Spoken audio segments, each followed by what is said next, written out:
एक गरीब मजदूर की 3 कस्में। पहली कसम ने उसे मौत के मुंह से बचाया,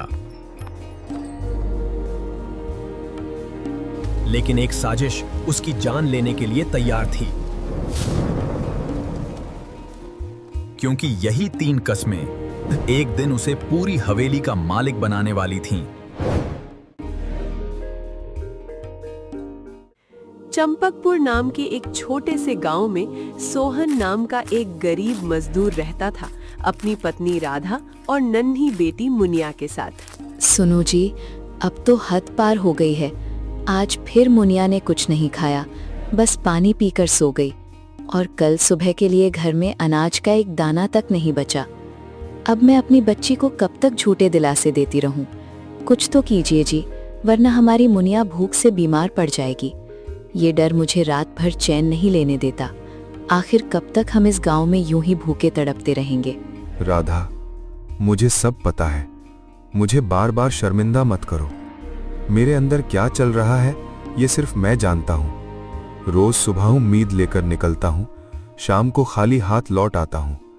हर दरवाजे पर एक ही जवाब मिलता है, सूखे ने सब कुछ चौपट कर दिया। अब किसी को मजदूर की जरूरत नहीं, खुद अपने लिए काम नहीं है लोगों के पास, तुम्हें क्या देंगे?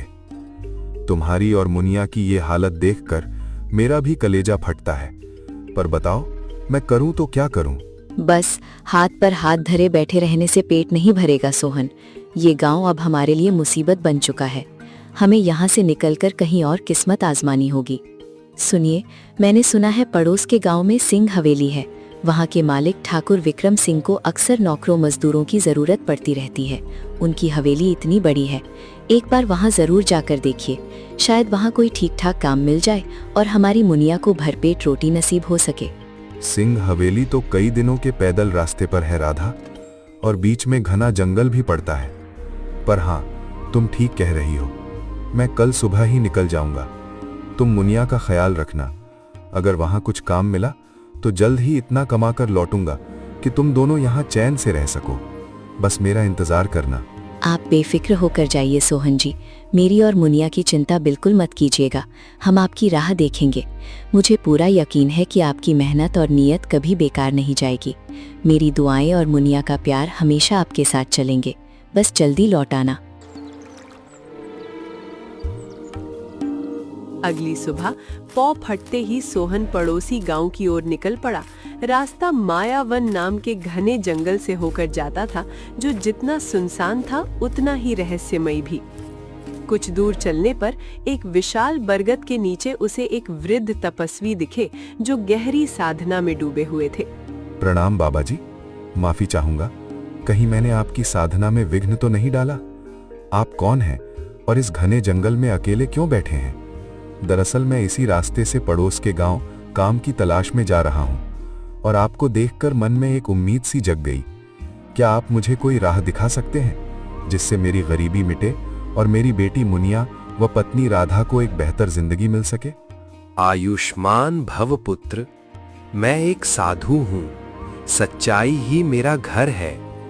पर पहले ये बताओ, तुम कौन हो और तुम्हारी आंखों में अपनी बेटी के लिए इतनी तड़प क्यों झलक रही है? तुम्हें आज यहां से काम नहीं बल्कि 3 प्रतिज्ञाएं लेकर जाना होगा पुत्र।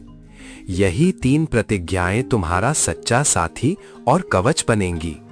इनका पालन किया तो सिर्फ रोजगार नहीं, जीवन की असली दौलत तुम्हें मिलेगी। बताओ, तैयार हो? मैं एक मामूली मजदूर हूं बाबा जी, बस अपने परिवार के लिए 2 वक्त की रोटी का जुगाड़ ढूंढ रहा हूं। मैं एक साधारण मजदूर हूं, पर वचन देता हूं कि इन प्रतिज्ञाओं को पूरी निष्ठा से निभाऊंगा, चाहे इसके लिए मुझे कितना भी बड़ा त्याग क्यों न करना पड़े। अपनी पत्नी और बेटी की खातिर मैं आपकी हर बात मानूंगा। कृपया बताइए, वो प्रतिज्ञाएं क्या हैं? सुनो, ये तुम्हारी पहली प्रतिज्ञा है। रास्ते में जब भी कोई ज्ञानी संत या मार्गदर्शक तुम्हें मिले, चाहे तुम्हें कितनी ही जल्दबाजी क्यों ना हो, उसकी अनुमति और आशीर्वाद लिए बिना कभी आगे मत बढ़ना। किसी ज्ञानी को नजरअंदाज करना यानी आने वाले खतरे को अनदेखा करना, ये एक नियम तुम्हारी जान तक बचा सकता है। इसे कभी भूलना मत। स्वीकार है बाबा जी। मैं वचन देता हूँ, किसी भी संत या मार्गदर्शक का सम्मान और आशीर्वाद लिए बिना मैं कभी आगे नहीं बढ़ूंगा। ये रही मेरी पहली प्रतिज्ञा। अब दूसरी प्रतिज्ञा सुनो।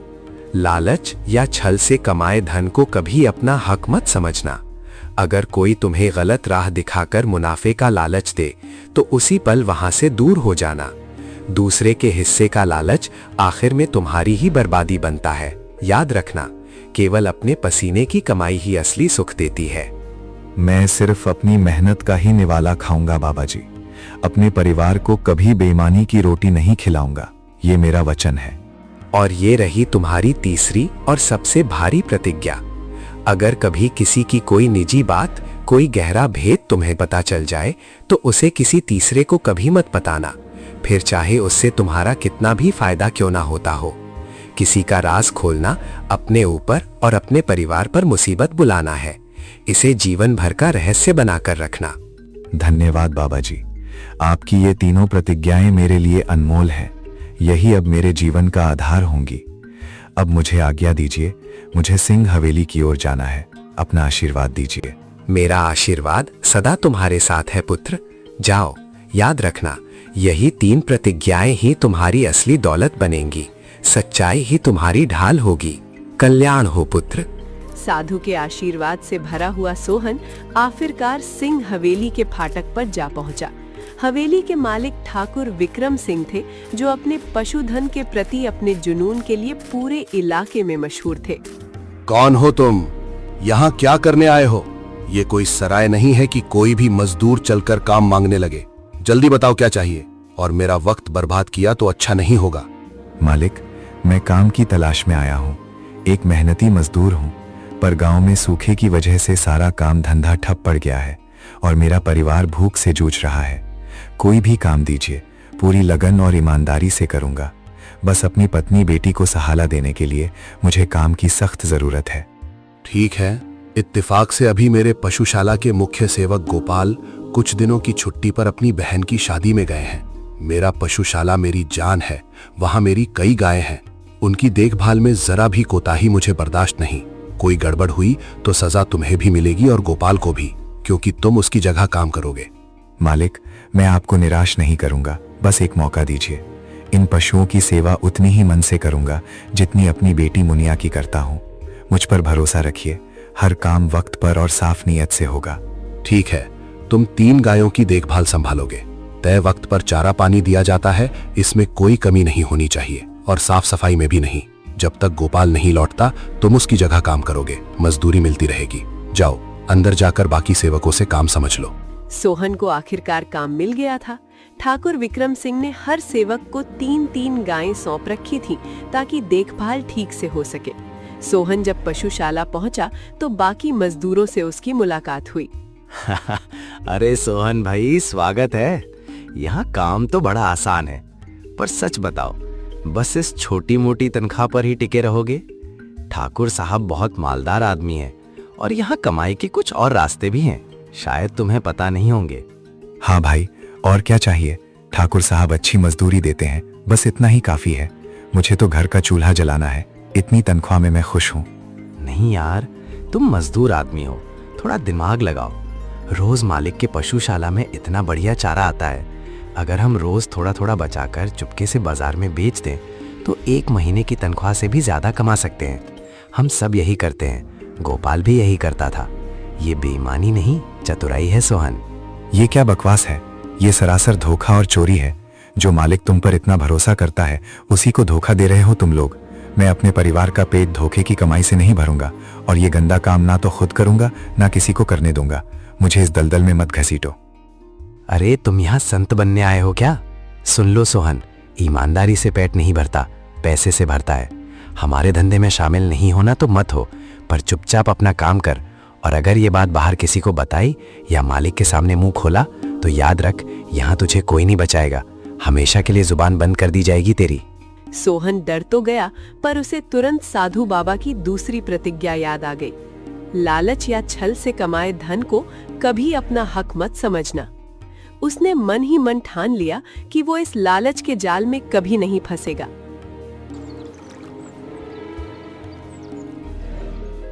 अगले दिन से सोहन ने अपनी तीनों गायों को पूरा चारा खिलाना शुरू कर दिया, जबकि बाकी सेवक चोरी छिपे चारा बेचते रहे। धीरे धीरे पशुशाला में तनाव बढ़ने लगा। ठाकुर विक्रम सिंह अपने कमजोर पड़ते पशुओं को देखकर आग बबूला हो उठे और सोहन की ईमानदारी बाकी सेवकों के चेहरे पर डर की लकीरें खींचने लगी। एक दिन सारे सेवक ठाकुर के सामने सिर झुकाए खड़े थे। तुम सब यहाँ सिर झुकाए क्यों खड़े हो? क्या सोहन के चमत्कारी पशु देखने आए हो? बताओ मुझे, बाकी पशु इतने कमजोर क्यों पड़ते जा रहे हैं, जबकि सोहन की तीनों गायें ऐसी दिख रही हैं जैसे उन्हें अमृत पिलाया गया हो। सोहन, अब मुंह खोलो, सच सच बताओ यहाँ क्या चल रहा है। एक बात भी छुपाई तो सजा इतनी भारी होगी कि जिंदगी भर याद रखोगे। मालिक, मुझे पता है आप अपनी सच्चाई के लिए मशहूर हैं और इन बेजुबान पशुओं को अपनी संतान की तरह चाहते हैं। जब मुझे ये जिम्मेदारी मिली, मैंने पूरे दिल से इन तीनों गायों को संभाला। जल्द ही मुझे पता चला कि कुछ सेवक आपके भरोसे को ठेस पहुंचाकर रोज इन पशुओं के हिस्से का शाही चारा चुराकर बाजार में बेच रहे हैं। ये इन बेजुबान जानवरों को भूखा रखते हैं और बची रकम से अपनी जेबें भरते हैं। मैंने ये सब अपनी आंखों से देखा और उसी पल मुझे अपने गुरु को दिया वचन याद आ गया कि छल कपट से मुझे हमेशा दूर रहना है। इसीलिए मेरे पशु स्वस्थ हैं, क्योंकि मैंने उन्हें भरपेट खिलाया और बाकी सबके पशु भूख से कमजोर पड़ते गए। ये चोरी आपकी आंखों के सामने ही हो रही थी मालिक। मालिक ये झूठ बोल रहा है, अभी नया नया आया है, इसे क्या पता यहाँ क्या होता है। ये तो बस हमें फंसाने की चाल चल रहा है ताकि गोपाल के लौटने से पहले खुद उसकी जगह पक्की कर ले। हम सालों से यहाँ ईमानदारी से काम कर रहे हैं मालिक। ये तो जलन के मारे झूठा आरोप लगा रहा है क्योंकि इसके पशु बाकियों से बेहतर दिख रहे हैं। हाँ मालिक, हम कसम खाते हैं ऐसा कुछ नहीं हुआ। कभी कभार गलती से चारा कम पड़ गया होगा, पर बेचना ये तो कभी नहीं किया। सोहन, तुझे शर्म नहीं आती? हमने तो तुझे भाई मानकर सब कुछ सिखाया और तू हमारे साथ ये कर रहा है। चुप रहो, एक शब्द भी नहीं। सोहन की बात में मुझे साफ सच्चाई नजर आ रही है। अगर ये झूठ बोल रहा होता तो इसके पशु भी बाकियों जैसे ही कमजोर होते, पर ये तो तुम्हारे झूठ का जीता जागता सबूत है। मैंने आंख मूंद कर तुम पर भरोसा किया था। 3-3 पशु सौंपे थे और तुमने मेरे विश्वास को मिट्टी में मिला दिया। मेरे प्यारे पशुओं को भूखा रखा तुमने। अभी इसी वक्त हवेली से बाहर निकाल दूंगा तुम सबको। ऐसी सजा दूंगा कि जिंदगी भर भूल नहीं पाओगे। मालिक, रुक जाइए। मैं जानता हूं इनकी गलती बहुत बड़ी है, माफी के लायक भी नहीं, पर इन्हें अभी नौकरी से निकालना ठीक नहीं होगा। गलती तो इंसान से ही होती है मालिक, और ये लोग अभी शर्मिंदा भी दिख रहे हैं। मुझे पता है भूख क्या चीज होती है, इसलिए विनती करता हूं इन्हें एक आखिरी मौका दे दीजिए। ये आगे से पूरी ईमानदारी से काम करेंगे। ठीक है सोहन, सिर्फ तुम्हारे कहने पर और तुम्हारी इस असाधारण नीयत के सम्मान में मैं इन्हें इस बार माफ करता हूं, पर एक शर्त है। आज से तुम ही मेरे पशुशाला के निरीक्षक रहोगे। ये देखोगे कि हर पशु को भरपेट चारा पानी मिले। दोबारा कोई शिकायत आई तो सजा सिर्फ इन्हें नहीं, तुम्हें भी मिलेगी, क्योंकि निगरानी की जिम्मेदारी तुम्हारी होगी। मंजूर है? जी मालिक, बहुत बहुत आभार। इस जिम्मेदारी को पूरी लगन और ईमानदारी से निभाऊंगा। आपको फिर कभी शिकायत का मौका नहीं मिलेगा, भरोसा रखिए। उस दिन के बाद सारे सेवक डर के मारे ईमानदारी से काम करने लगे। सोहन अब उनका निरीक्षक बन चुका था और इस नई जिम्मेदारी ने उनके मन में उसके प्रति गहरी जलन भर दी थी। कुछ दिन शांति से गुजरे, पर यह सुकून ज्यादा देर टिकने वाला नहीं था। मुख्य सेवक गोपाल अपनी बहन की शादी से लौट आया। अरे गोपाल भाई, बहुत दिनों बाद लौटे। शादी कैसी रही? सब कुशल मंगल तो है? सब बढ़िया है। सुना है तुमने मेरी जगह अच्छा काम संभाला, शाबाश। पर अब मैं वापस आ गया हूँ तो तुम्हारा काम यहाँ खत्म समझो। अपनी मजदूरी लो और खुशी खुशी अपने गांव लौट जाओ। गोपाल भाई, तुम यहाँ नहीं थे तो तुम्हें पता ही नहीं कि क्या क्या हो गया। कुछ सेवकों की बेईमानी की वजह से पशु कमजोर पड़ने लगे थे। मुझे मालिक को पूरी सच्चाई बतानी पड़ी, क्योंकि मैंने साधु बाबा को छल से दूर रहने का वचन दे रखा है। मालिक ने सबको माफ कर दिया और मुझे पशुशाला का निरीक्षक बना दिया, ताकि आगे से सब ईमानदारी से काम करें। अब मैं यहाँ स्थायी रूप से काम कर रहा हूँ। इस मामूली मजदूर की इतनी हिम्मत, मेरी जगह ले ली, मेरा पूरा धंधा ही ठप करा दिया। तरस खाकर इसे काम पर रखा था और ये मेरे ही घर में आग लगा बैठा। नहीं, ये बर्दाश्त नहीं होगा। इस सोहन को इसके किए की सजा जरूर मिलेगी। इसका यहाँ रहना अब खतरनाक साबित होगा मेरे लिए।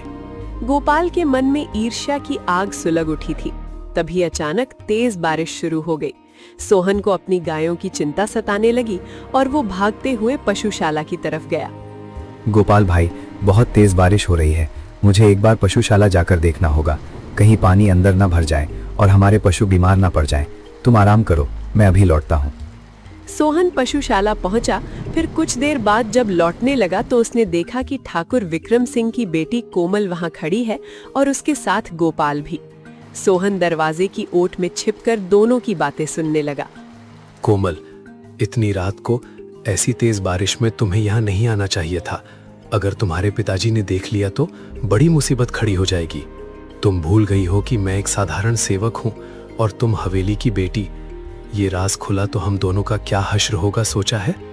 गोपाल, तुम्हारी बहुत याद आ रही थी।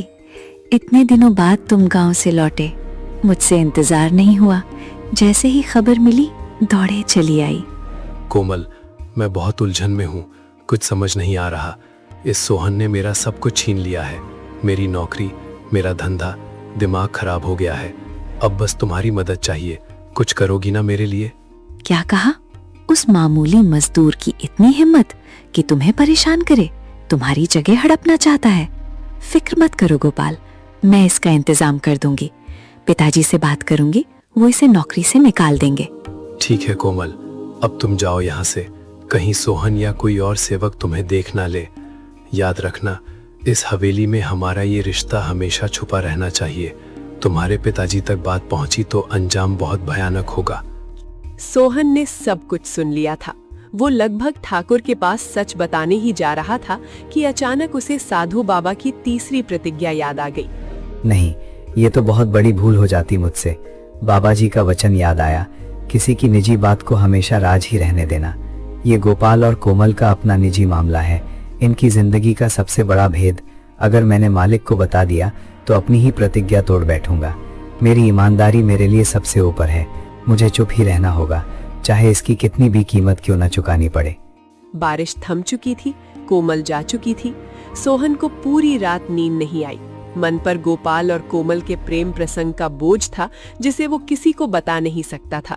उसे अंदाजा था कि कोमल अपने प्रेमी को बचाने के लिए जल्द ही कुछ करने वाली है जिससे उसकी अपनी नौकरी खतरे में पड़ सकती है। अगली सुबह सोहन अपने काम में जुटा ही था कि ठाकुर विक्रम सिंह ने उसे तुरंत हवेली में बुलवाया। सोहन, तुम्हें बुलाने से पहले मेरी बेटी कोमल मुझसे मिलकर गई है। कल रात जो हुआ वो बहुत ही शर्मनाक है। तुमने मेरी बेटी के साथ जो किया उसके बाद तुम्हें एक पल भी यहां रहने का हक नहीं। मैं तुम्हारी ईमानदारी की कद्र करता था, पर तुम तो निकले एक गद्दार, मेरी सोच से भी परे। मालिक, मैं कुछ समझा नहीं। मैं गद्दार? मैंने क्या किया? मैंने तो कल रात भर पशुशाला की ही देखभाल की। मुझे माफ कीजिए, पर मुझे नहीं पता आप किस बारे में बात कर रहे हैं। मेरी अपनी बेटी मुनिया मेरे लिए सब कुछ है। मैं अपनी पत्नी बेटी की कसम खाकर कहता हूँ, किसी स्त्री को गलत नजर से देखना तो दूर, सोच भी नहीं सकता। भरोसा कीजिए मालिक, ये जरूर कोई बड़ी गलतफहमी है। कृपया बताइए, कोमल मालकिन ने आपसे क्या कहा? चुप रहो नीच। मेरी बेटी ने साफ बताया है कि तुम रात में उसे गंदी नजरों से देखते हो, उसे तंग करते हो। उसकी इतनी हिम्मत नहीं कि बेवजह झूठ बोले। मेरी बेटी का मान इस हवेली की सबसे कीमती चीज है और तुमने उस पर बुरी नजर डाली। तुमने मेरी ईमानदारी की भावना के साथ साथ मेरे परिवार की इज्जत पर भी सवाल उठाया है। अभी इसी वक्त इस हवेली से बाहर हो जाओ, पर पहले तुम्हें इस गुनाह की ऐसी सजा मिलेगी जो जिंदगी भर याद रहेगी। मालिक, ये झूठ है, सरासर झूठ, और मुझे शक है ये सब क्यों हो रहा है। ये गोपाल की कोई चाल लगती है। वो अपनी पुरानी जगह और अपना गोरख धंधा वापस चाहता है, पर मैं मजबूर हूं मालिक। मैं बेगुनाह हूं, यकीन कीजिए मुझ पर। मैं आपको कभी धोखा नहीं दे सकता। बहुत हो गया ये नाटक, अब एक शब्द नहीं। तुम्हारी हर साजिश यहीं खत्म होती है। जाओ, अभी इसी क्षण हवेली छोड़ दो और दोबारा मेरे सामने मत आना। पर तुम्हें इतनी आसानी से नहीं छोड़ूंगा। ऐसी सजा दूंगा कि मजदूरी करना ही भूल जाओगे। ठाकुर विक्रम सिंह ने अपने सबसे खूंखार और भरोसेमंद आदमी कालिया पहलवान को बुलवाया, जो हवेली के सारे गंदे काम निपटाता था। सुन कालिया, एक बहुत जरूरी काम है, जितना पैसा चाहिए दूंगा। कल सुबह मैं तेरे पास एक आदमी भेजूंगा, नाम है सोहन। उसे जंगल में ले जाकर ऐसी सजा देना कि वापस ना लौट सके। मेरी बेटी की बेइज्जती की सजा उसे जरूर मिलनी चाहिए। ख्याल रहे ये बात सिर्फ तेरे और मेरे बीच रहे। ये मामला दोबारा हवेली तक नहीं आना चाहिए। आप बेफिक्र रहिए ठाकुर साहब, काम हो जाएगा। उस मजदूर को ऐसी जगह ठिकाने लगाऊंगा कि उसकी परछाई भी किसी को नहीं मिलेगी। कल शाम तक वो वापस आपके पास नहीं पहुंचेगा, ये मेरा वादा है। अगली सुबह ठाकुर विक्रम सिंह ने सोहन को फिर हवेली में बुलवाया। सोहन, जाने से पहले मेरा एक आखिरी काम कर दो। जंगल जाकर कालिया पहलवान से मिलना, वहां से मेरा एक कीमती सामान लेकर आना है। सीधे कालिया के पास जाना, कहना ठाकुर विक्रम सिंह ने भेजा है। जल्दी जाओ, ये बहुत जरूरी है। ठीक है मालिक, अभी जाकर आता हूँ। ये आपका आखिरी काम भी पूरी ईमानदारी से निभाऊंगा। सोहन निकल पड़ा। गोपाल ने उसे जाते हुए देख, अरे ये क्या, ठाकुर साहब ने इसे निकालने की बजाय काम पर भेज दिया। लगता है माफ कर दिया इसे, पर इतनी आसानी से नहीं। नहीं, अब और बर्दाश्त नहीं होगा। ये लौट आया तो मेरी जगह फिर खतरे में पड़ जाएगी। इस सोहन का यही निपटारा जरूरी है। मैं खुद जाकर कालिया से मिलता हूँ, इससे पहले कि ये वहां पहुंचे। सोहन जंगल के रास्ते बढ़ रहा था। मन में हल्का डर था, पर साधु बाबा की प्रतिज्ञाओं ने उसे हिम्मत दे रखी थी। तभी मोड़ पर उसे वही विशाल बरगद और साधु बाबा फिर दिखाई दिए, गहरी साधना में लीन। प्रणाम बाबा जी, मालिक ने मुझे एक जरूरी काम के लिए भेजा है।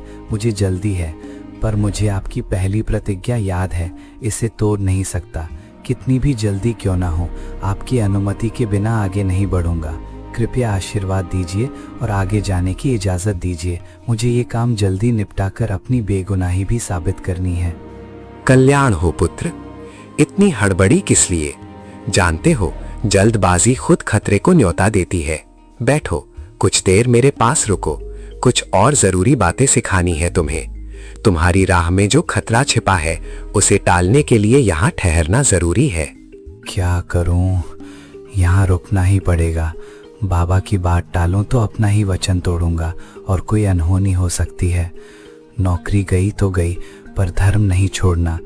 ठीक है, थोड़ी देर रुक जाता हूँ। बाबा जो कह रहे हैं शायद मेरी भलाई के लिए ही हो। सोहन वहीं रुक गया। काफी वक्त बीत गया। इधर गोपाल, जो कालिया के पास सोहन का इंतजार कर रहा था, बेचैन हो उठा। उसे लगा शायद सोहन कहीं भाग गया या सीधे मालिक के पास जाकर उसकी शिकायत कर रहा है। ये सोहन कहाँ मर गया? अभी तक क्यों नहीं आया? अब और इंतजार नहीं हो सकता। मैं खुद जाकर कालिया से मिलता हूँ।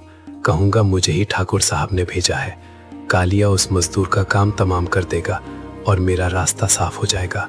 फिर मैं ही रहूंगा हवेली का मुख्य सेवक और कोमल भी मेरी ही होगी। गोपाल भागते हुए उस जगह पहुंचा जहां कालिया पहलवान सोहन का इंतजार कर रहा था और उससे झूठ बोलने लगा। अच्छा, तो तू है वो मजदूर जिसे ठाकुर साहब ने भेजा है? बिना कोई और सवाल पूछे कालिया पहलवान ने ठाकुर के आदेश के मुताबिक सीधा गोपाल पर वार कर दिया। गोपाल चीखने की कोशिश करता रहा, पर कालिया का एक ही जोरदार वार उसे वहीं ढेर कर गया। जाओ पुत्र, तुम्हारा विश्राम पूरा हुआ। अब आगे बढ़ सकते हो। अपनी प्रतिज्ञा की वजह से तुम एक बड़े खतरे से बच गए हो। तुम्हारा रास्ता अब साफ है। सोहन साधु बाबा से आज्ञा लेकर आगे बढ़ा। कुछ ही दूर चलने पर उसके पैरों तले जैसे जमीन खिसक गई। रास्ते में उसे गोपाल का शव पड़ा दिखा। हे भगवान, ये तो गोपाल है। ये कैसे हो गया? मतलब मालिक ने मुझे यही सजा दिलाने के लिए भेजा था। अगर मैं बाबा की बात ना मानता और जल्दबाजी करता तो आज गोपाल की जगह मेरी लाश यहाँ पड़ी होती। मेरी पहली प्रतिज्ञा ने मेरी जान बचा ली। मुझे अभी मालिक के पास जाना होगा। सोहन डरते डरते हवेली की तरफ भागा। मालिक, बहुत बुरा हुआ। गोपाल की मौत हो गई। मैं जंगल के रास्ते जा रहा था, तभी रास्ते में उसका शव मिला। मुझे कुछ समझ नहीं आया, इसलिए सीधा आपके पास चला आया। मुझे नहीं पता ये किसने किया, कैसे हुआ ये सब। ये सोहन जिंदा कैसे है? मैंने तो इसे कालिया के पास भेजा था। इसका मतलब गोपाल सोहन की जगह खुद जंगल में कालिया के पास चला गया होगा। हे भगवान, मेरी इस भूल ने एक बेगुनाह की जान खतरे में डाल दी थी और मेरे ही कारण एक और जान चली गई। ये सोचकर मेरा कलेजा फट रहा है। ठाकुर विक्रम सिंह को अपनी क्रूर योजना और गोपाल की मौत का गहरा सदमा लगा। वे रो पड़े। उनकी सारी बातें उनकी बेटी कोमल ने सुन ली थी। पिताजी, पिताजी, ये आप क्या कह रहे हैं? रो क्यों रहे हैं? मेरा गोपाल मर गया, मैंने ही उसे मरवा दिया। मुझे नहीं पता था कि आप सोहन को इतनी भयानक सजा दोगे। पिताजी, अब मैं जीना नहीं चाहती। गोपाल के बिना एक पल भी जीना मुमकिन नहीं है। ये तुम क्या कह रही हो कोमल? होश में तो हो? तुम गोपाल से प्रेम करती थी और वो भी तुमसे, और तुम आत्महत्या की बात कर रही हो? मुझे साफ साफ बताओ, तुमने सोहन के बारे में जो कहा था वो क्या था? हाँ पिताजी, मैं गोपाल से बहुत प्रेम करती थी और वो भी मुझसे। मैंने आपसे झूठ बोला था कि सोहन मुझे गंदी नजरों से देखता है। वो बिल्कुल झूठ था, सरासर झूठ। गोपाल को डर था कि सोहन के रहते उसका पुराना गोरख धंधा बंद हो जाएगा, उसकी नौकरी वापस नहीं मिलेगी। इसीलिए मैंने उसे बचाने के लिए सोहन पर झूठा इल्जाम लगाया। सोहन निर्दोष है पिताजी, उसने कुछ नहीं किया। उसने तो हमें रात में बात करते हुए भी देख लिया था, पर किसी को कुछ नहीं बताया। वो सच में एक ईमानदार इंसान है और मैंने उसे मरवाने की साजिश रच दी। मेरी ही बेटी ने मेरे भरोसे को तोड़ दिया। मैंने एक बेगुनाह मजदूर पर शक किया, अपनी बेटी के बहकावे में आकर उसे मरवाने पर उतारू हो गया। ये इतना बड़ा पाप मैंने अपने हाथों किया। भगवान का लाख लाख शुक्र है कि उसने बेगुनाह सोहन को बचा लिया और गद्दारी करने वाले को उसके किए की सजा मिल गई। ये ईश्वर का ही न्याय है। सोहन, मुझे माफ कर दो।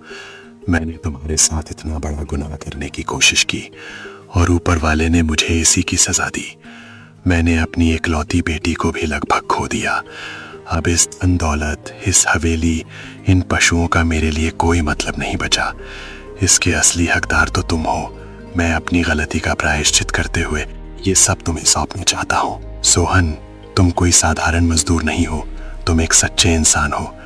तुम्हारी वो 3 प्रतिज्ञाएं तुम्हारे लिए वरदान बन गई। तुम्हारी इस नियत के आगे मेरी सारी दौलत बेमानी है। आज से मैं अपना घर, जमीन, हवेली और ये पशुशाला सब तुम्हारे नाम करता हूँ। सोहन ये सब सुनकर स्तब्ध रह गया, पर चुपचाप ठाकुर की बात सुनता रहा। पश्चाताप में डूबे ठाकुर विक्रम सिंह ने सोहन को हवेली का मालिक बना दिया। सोहन ने अपनी किस्मत के इस अनोखे मोड़ को देखकर मन ही मन साधु बाबा को कोटि कोटि धन्यवाद दिया। अगर आपको ये कहानी अच्छी लगी हो तो इसे लाइक जरूर करें, अपने चाहने वालों तक शेयर करें और अपनी राय कमेंट में लिखना ना भूलें। आपका यही साथ हमें ऐसी और दिलचस्प सीख देने वाली कहानियां लाने का हौसला देता है। चैनल को सब्सक्राइब करके हमारा हौसला बढ़ाइए। देखने के लिए धन्यवाद।